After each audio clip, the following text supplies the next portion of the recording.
Hello everyone, welcome to this channel.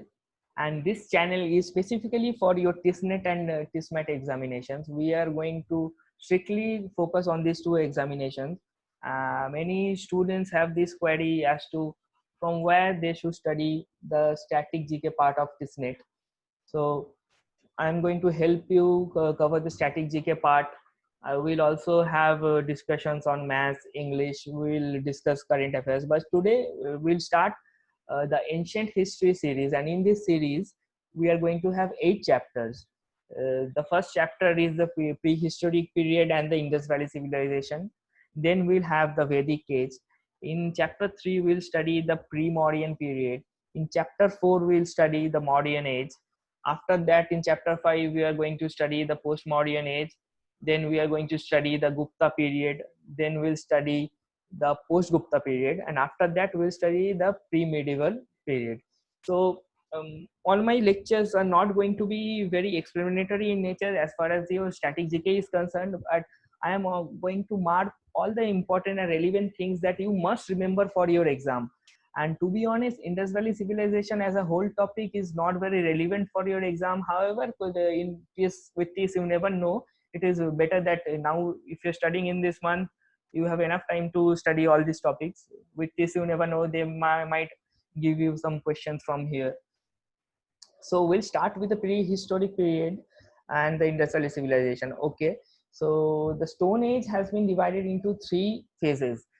The first is the Paleolithic age, then the Mesolithic age, and then the Neolithic age. The meaning of the word paleo is old and lithic means stone. Likewise, meso means somewhere in the middle, and lithic means stone, and neo means, you can infer that neo means new. So what are the things that you need to remember from here is that the important sites of Paleolithic age is Bhimbetka, and Neolithic age is Mehergar. And another fact that you need to remember from Mehergar is that this is the first village, and now it is situated in Pakistan. From Chalcolithic age, you need to remember that the copper was the first metal to be used in India. Apart from that, you do not need to remember anything. We'll start with the Indus Valley civilization now, and the features of Indus Valley civilization I'm not going to give much focus on. You can study that from the PDF. So this PDF you will get from the description box. You can join our Facebook group as well to get PDFs like this. So belief of the people of the Indus Valley civilization: the male god was Pashupati, the female god was Mother Goddess. You can remember this. The trade is not important. What is important from this chapter is the important sites of Indus Valley civilization, and what are the things that you need to remember from the important sites is that who excavated those sites, and on the bank of which river is that situated, and location, and any other important or relevant facts that you need to remember that I am going to mark today. So the first site that we are going to study is Harappa, and it is excavated by Dairam Sahani in 1921. It was excavated by Dairam Sahani in 1921, and it is situated on the bank of River Ravi in the Montgomery district of Punjab, Pakistan. So I missed an Y here. All right. Now we'll go to Mohenjo-daro. In Mohenjo-daro, from Mohenjo-daro, you need to remember that it is situated on River Indus in the Larkana district of Sindh, Pakistan. Uh, these are the important things that were present in the Mohenjo-daro: the Great Bath, the Great Granary, the Collegiate Building, the Assembly Hall.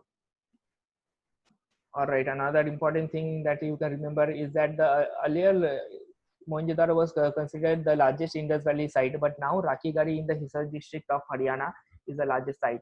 And the meaning of the word Mohenjo-daro means Mound of the Dead. Another important thing that you must remember is that the excavations of Mohenjo-daro and Harappa both were led by Sir John Marshall, and individually Dairam Sahni carried the excavations in Harappa, and R.D. Banerjee carried the excavations in Mohenjo-daro.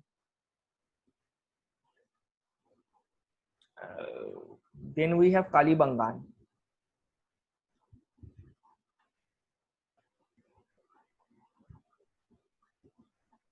Sorry, I think I missed Lothal. Yeah, I'll cover Lothal. Yeah, Lothal. So Lothal was excavated by S.R. Rao in 1957, and it is situated in Dhalaka Taluk in Ahmedabad on river Bhogava.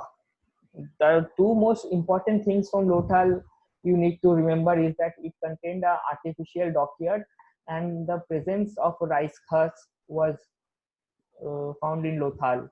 These two are very important facts in many exams in SSC and other exams. These questions are repeated time and again. Then we'll study about Kalibangan, another Indus Valley site.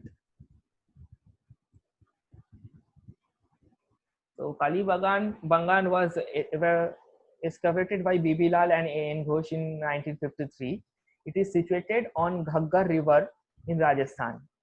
Now, from Kalibangan, the most important thing that you need to remember is that this fact: the camel bones are reported to have been found only in Kalibagan. Then we'll study Chanudharo. Chanudharo is a city without a citadel, and lipstick and inkpot have been found here. Dholavia. From Dholavia, you need to remember that this site was very famous for its unique water management system. So they can ask you which Indus Valley site was very famous for its unique water management system. Though, so the answer to that would be Dholavia.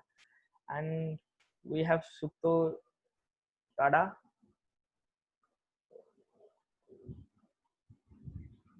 The question that is repeated from here is that the evidence of horse is found here. Then the last Indus Valley site that you have to study is Banwali. It was excavated by R.S. Bisht in 1973, and it is situated on the river Saraswati. And I have noted down some three miscellaneous facts that you can remember for your exam. So the Indus Valley script was written from left to right in the first line, and then right to left in the second line, like this. This style is called Bhostrupedon.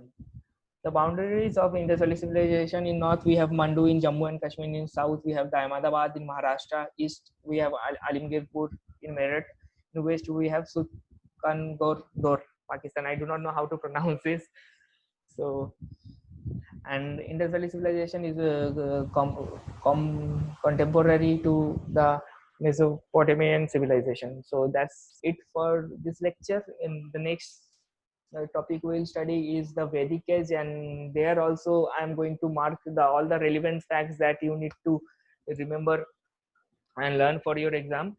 In this PDF you'll get on my website, and in the description box I'll say share the details. You can join my Facebook group for regular practice.